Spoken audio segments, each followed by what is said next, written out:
एक बार एक मंत्री सभा में सभी लोगों से एक सवाल पूछता है।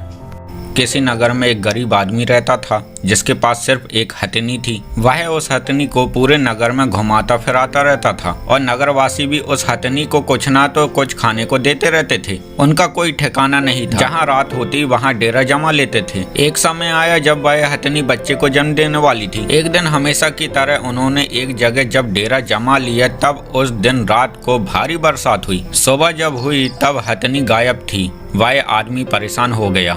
ढूंढते ढूंढते शाम हो गई। फिर उसने देखा कि उसकी हथनी सीमा पार करके पड़ोसी राज्य में पहुंच गई है और उसने एक बच्चे को जन्म भी दे दिया है। जब वह आदमी उस हथनी और बच्चे को लेने जाता है तब वहां के लोग उस बच्चे पर अपना हक जमाने लगते हैं और कहते हैं, तुम भले ही इस हथनी को ले जाओ, लेकिन यह बच्चा हमारे राज्य में पैदा हुआ है, इसलिए यह हमारा हुआ। उस आदमी के राज्य के लोग भी वहाँ पहुँच जाते हैं। वे भी यही कहते हैं कि यह बच्चा हमारे राज्य में ही रहेगा। तो बताइए आप लोग, वह बच्चा किसका होगा?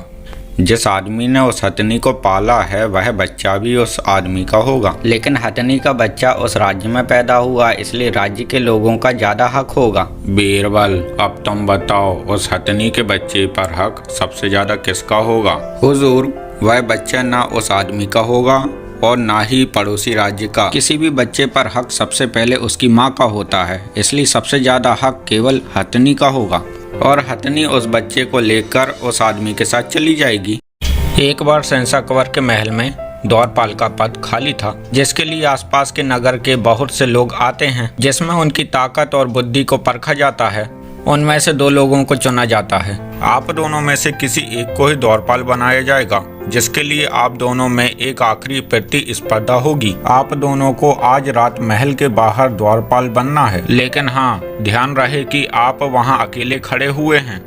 आप दोनों को एक दूसरे से बात नहीं करनी है और आप दोनों को एक एक बिगुल और एक भाला दे दिया जाएगा, ताकि कोई खतरा महसूस होने पर आप महल के अन्य सभी सैनिकों को सूचित कर सकें। मंत्री बीरबल के कहे अनुसार दोनों महल के बाहर द्वारपाल बन जाते हैं। आधी रात बीतने पर उन दोनों को महल से दूर झाड़ियों से कुछ आवाज आती है, जैसे उन झाड़ियों में कोई छुपा हो। आवाज सुनकर पहला द्वारपाल उन झाड़ियों में देखने नहीं जाता है, लेकिन दूसरा द्वारपाल उन झाड़ियों की छानबीन करने चला जाता है। उसे वहां कोई नजर नहीं आता है और पुनः अपनी जगह वापस आकर खड़ा हो जाता है। दोनों एक दूसरे से बात किए बिना पूरी रात वहीं चौकन्ने होकर खड़े रहते हैं। अगले दिन सभा में बीरबल जी दोनों से रात की पूरी जानकारी मांगते हैं। दूसरा आदमी कहता है, रात को महल से जो दूर झाड़ियां उगी हुई हैं वहां से आवाज आ रही थी, जिसके कारण मैंने देर न करते हुए वहां जाकर छानबीन की, लेकिन वहां मुझे कुछ नहीं मिला। आवाज तो तुम्हें भी आई होगी, तो तुमने क्या किया? माफ करें हुजूर, मैंने कुछ नहीं किया। लेकिन क्यों? क्योंकि द्वारपाल का काम ही होता है कि वह अपनी जगह से कहीं न जाए और हर आने जाने वाले की खबर रखे। यदि मुझे खतरा महसूस होता तो मैं बिगुल बजा देता। सही कहा, द्वारपाल का यही काम है, इसलिए महल का द्वारपाल अब से तुम्हें बनाया जाता है।